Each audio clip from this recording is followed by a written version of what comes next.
ଭାରତୀୟ ପୁରାଣରେ ଭଗବାନ ଗଣେଶଙ୍କ ଜନ୍ମ ଓ ତାଙ୍କ ହାତୀମୁଣ୍ଡ ପାଇବାର କାହାଣୀ ଅତ୍ୟନ୍ତ ରୋଚକ ଓ ଭାବପୂର୍ଣ୍ଣ। କିନ୍ତୁ ଏହି କାହାଣୀର ସବୁଠାରୁ ଆଶ୍ଚର୍ଯ୍ୟଜନକ ଘଟଣା ହେଉଛି ମହାଦେବ ଶିବ ନିଜ ପୁଅ ଗଣେଶଙ୍କ ମୁଣ୍ଡ କାହିଁକି କାଟିଥିଲେ।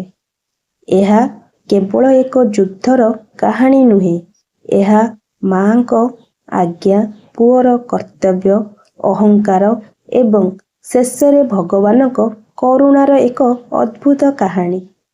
ପୁରାଣ କଥା ଅନୁସାରେ ଦିନେ ମା ପାର୍ବତୀ ଦେବୀ ସ୍ନାନ କରିବାକୁ ଯାଉଥିଲେ। ସେ ସମୟରେ ତାଙ୍କ ମନରେ ଏକ ଭାବନା ଆସିଲା। ତାଙ୍କର ନିଜସ୍ୱ ଜଣେ ଦ୍ୱାରପାଳ ରହିବା ଉଚିତ, ଯିଏ ତାଙ୍କ ଆଜ୍ଞା ବିନା କାହାକୁ ମଧ୍ୟ ଭିତରକୁ ପ୍ରବେଶ କରିବାକୁ ଦେବ ନାହିଁ।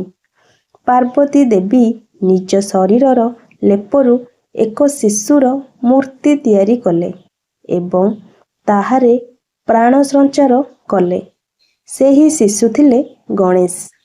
ପାର୍ବତୀ ଦେବୀ ଗଣେଶଙ୍କୁ କହିଲେ, ମୁଁ ସ୍ନାନ କରିବାକୁ ଯାଉଛି, ତୁମେ ଦ୍ୱାରରେ ପ୍ରହରା ଦିଅ। ମୋର ଅନୁମତି ବିନା କାହାକୁ ମଧ୍ୟ ଭିତରକୁ ଆସିବାକୁ ଦିଅ ନାହିଁ। ମାଙ୍କ ଆଜ୍ଞାକୁ ଗଣେଶ ନିଜର ପ୍ରଥମ କର୍ତ୍ତବ୍ୟ ଭାବେ ଗ୍ରହଣ କଲେ। କିଛି ସମୟ ପରେ ସେଠାକୁ ଭଗବାନ ଶିବ ଆସିଲେ। ଶିବ ଥିଲେ ପାର୍ବତୀଙ୍କ ସ୍ୱାମୀ, କିନ୍ତୁ ଗଣେଶ ତାଙ୍କୁ ପୂର୍ବରୁ ଦେଖି ନଥିଲେ, ତେଣୁ ସେ ଶିବଙ୍କୁ ଚିହ୍ନି ପାରିଲେ ନାହିଁ। ଶିବ ଭିତରକୁ ଯିବାକୁ ଚାହିଁଲେ, କିନ୍ତୁ ଗଣେଶ ଅଟକାଇ କହିଲେ, ମାଙ୍କ ଆଜ୍ଞା ବିନା ମୁଁ କାହାକୁ ଭିତରକୁ ଯିବାକୁ ଦେଇପାରିବି ନାହିଁ।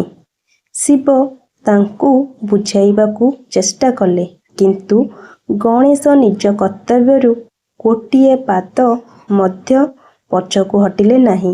ଏହି କଥାକୁ ନେଇ ଶିବଙ୍କ ଗଣମାନଙ୍କ ସହିତ ଗଣେଶଙ୍କର ଯୁଦ୍ଧ ହେଲା।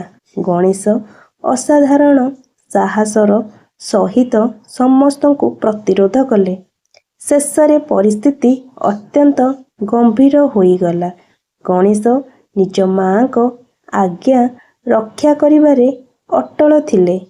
ଅନ୍ୟପଟେ ଶିବ ମଧ୍ୟ ନିଜ ଗୃହରେ ପ୍ରବେଶ କରିବାକୁ ବାଧା ପାଇବାରୁ କ୍ରୋଧିତ ହୋଇଥିଲେ। ଶେଷରେ ଶିବ ନିଜ ଅସ୍ତ୍ରରେ ଗଣେଶଙ୍କ ମୁଣ୍ଡ ଛେଦନ କଲେ।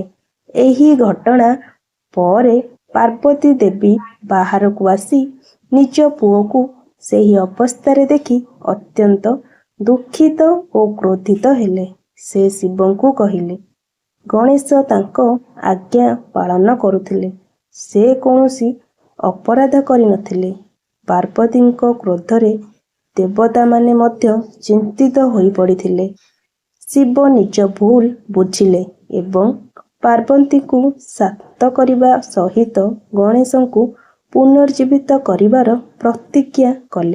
ଶିବ ନିଜ ଗଣମାନଙ୍କୁ ଆଦେଶ ଦେଲେ, ଯେଉଁ ପ୍ରାଣୀର ମୁଣ୍ଡ ପ୍ରଥମେ ମିଳିବ ତାହା ଆଣିବାକୁ। କିଛି ସମୟ ପରେ ଏକ ହାତୀର ମୁଣ୍ଡ ମିଳିଲା। ଶିବ ସେହି ହାତୀର ମୁଣ୍ଡକୁ ଗଣେଶଙ୍କ ଶରୀରରେ ସ୍ଥାପନ କରି ତାଙ୍କୁ ପୁନର୍ଜୀବନ ଦେଲେ। ଗଣେଶ ଆଖି ଖୋଲିବା ପରେ ଶିବ ତାଙ୍କୁ ନିଜ ପୁତ୍ର ଭାବେ ସ୍ୱୀକାର କଲେ। ଏହା ସହିତ ତାଙ୍କୁ ଏକ ମହାନ ବର ଦିଆଗଲା। ସମସ୍ତ ଦେବତାଙ୍କ ପୂଜା ପୂର୍ବରୁ ଗଣେଶଙ୍କ ପୂଜା କରାଯିବ। ସେଥିପାଇଁ ଗଣେଶଙ୍କୁ ପ୍ରଥମ ପୂଜ୍ୟ ଏବଂ ବିଘ୍ନହର୍ତ୍ତା ବୋଲି କୁହାଯାଏ। ଏହି କାହାଣୀ ଆମକୁ ଏକ ବଡ଼ ଶିକ୍ଷା ଦିଏ। ଗଣେଶ ଜାଣିନଥିଲେ ଯେ ତାଙ୍କ ସାମ୍ନାରେ ଥିବା ବ୍ୟକ୍ତି ତାଙ୍କ ପିତା ଶିବ, ତଥାପି ସେ ନିଜ ମାଙ୍କୁ ଦେଇଥିବା ପ୍ରତିଜ୍ଞାରୁ ପଛକୁ ହଟିଲେ ନାହିଁ। ତେଣୁ ଗଣେଶଙ୍କ କାହାଣୀ କେବଳ ହାତୀ ମୁଣ୍ଡ ପାଇବାର କାହାଣୀ ନୁହେଁ, ଏହା କର୍ତ୍ତବ୍ୟ, ଆଜ୍ଞା ପାଳନ, ସାହସ ଓ ଭଗବାନଙ୍କ କରୁଣାର ପ୍ରତୀକ।